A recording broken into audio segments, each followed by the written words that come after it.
Baik, selamat sore Ibu. Terima kasih untuk kesempatan yang diberikan kepada saya. Saya akan mempresentasikan hasil praktikum saya. Sebelum saya masuk pada tugas yang pertama, saya ingin sedikit menjelaskan duluan mengenai fungsi daun. Fungsi daun yang pertama yaitu tempat terjadinya fotosintesis. Pada tumbuhan dikotim, terjadinya fotosintesis di jaringan parenkim palisade, sedangkan pada tumbuhan monokotil fotosintesis terjadi pada jaringan spons. Yang kedua, sebagai organ pernapasan. Di daun terdapat stomata yang berfungsi sebagai organ respirasi. Yang ketiga, tempat terjadinya transpirasi. Yang keempat, terjadinya gutasi. Dan yang kelima adalah alat perkembangbiakan vegetatif. Misalnya, kita bisa lihat pada tanaman cocor bebek. Baik, kita akan masuk pada tugas yang pertama, yaitu mengenai daun lengkap dan daun tidak lengkap. Dikatakan daun lengkap jika dia mempunyai pelepah daun, tangkai daun, dan helai daun. Contohnya kita bisa lihat pada tanaman daun pisang, dia mempunyai pelepah daun, tangkai daun, dan helai daun. Kita juga bisa lihat pada tanaman pinang, dia mempunyai pelepah daun, tangkai daun, dan helai daun. Kita juga bisa lihat pada tanaman kunyit, dia juga mempunyai pelepah daun, tangkai daun, dan helai daun. Dan kita juga bisa lihat pada tanaman bambu, dia juga sama mempunyai pelepah daun, tangkai daun, dan helai daun.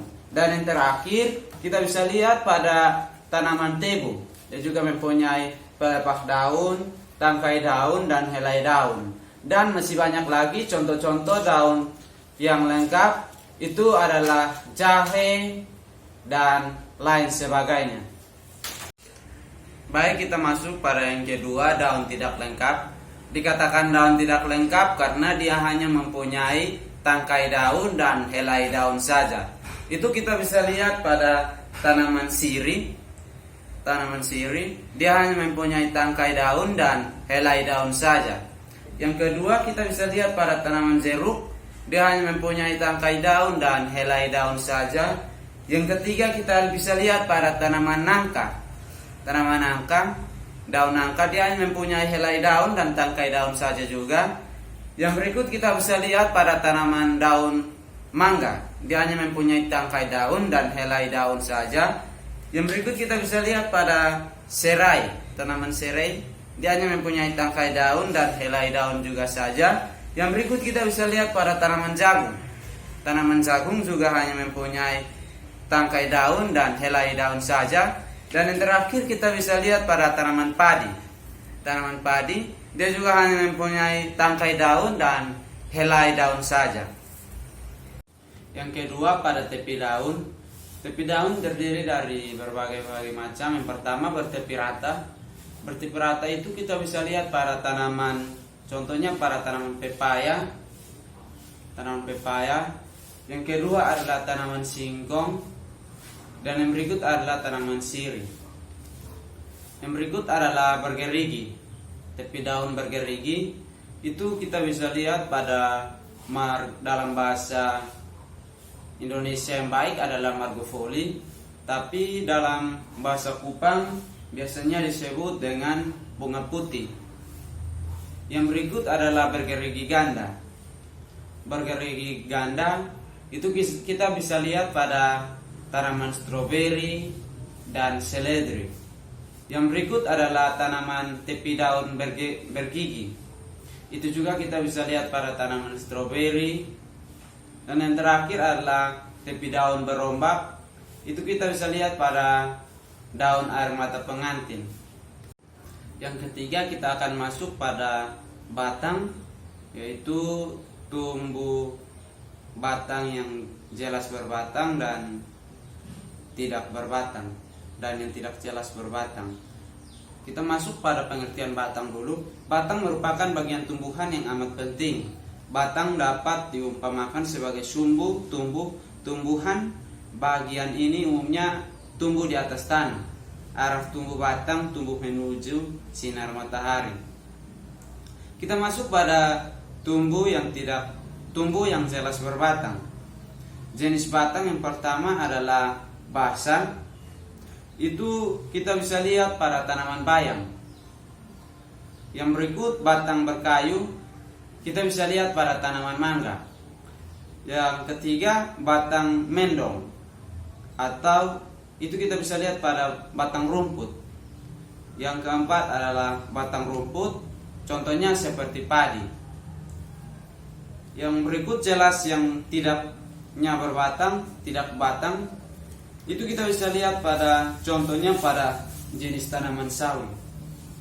Yang keempat, bentuk-bentuk batang. Bentuk-bentuk batang yang pertama adalah yang bulat. Bentuk batang yang bulat ini kita bisa lihat pada tanaman kelapa yang berbentuk bulat menuju ke atas. Berikut tanaman bambu, tanaman pisang, dan tanaman pepaya, tanaman pinang yang berbentuk bulat menuju ke atas. Yang berikut bentuk-bentuk batang bersegi. Bersegi dibagi lagi menjadi dua, yaitu bangun segitiga, yaitu pada tanaman batang teki. Kita bisa search di Google, nanti kita bisa lihat contohnya, karena tidak ada sehingga saya tidak mempersiapkan contoh-contoh tersebut. Yang berikut segi empat. Segi empat adalah contohnya kita bisa lihat pada matang markisa. Yang kelima, arah tumbuh batang. Arah tumbuh batang ini dibagi menjadi beberapa bagian. Yang pertama tegak lurus. Tegak lurus ini kita bisa lihat contohnya pada tanaman pepaya, kelapa, pinang, dan lain sebagainya. Yang berikut adalah tanaman arah tumbuh batang, tanaman menggantung, yaitu kita bisa lihat pada tanaman anggrek. Yang berikut, yang ketiga adalah berbaring. Itu kita bisa lihat contohnya pada tanaman semangka dan mentimun. Yang keempat, menjalar atau merayap. Itu kita bisa lihat pada tumbuhan ubi jalar. Yang kelima, serong ke atas atau condong. Itu kita bisa lihat pada tanaman kacang tanah. Yang keenam, mengangguk.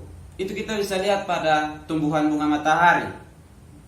Dan yang ketujuh, membelit ke kiri, yaitu kita bisa lihat pada tumbuhan kembang telang. Dan yang kedelapan, membelit ke kanan.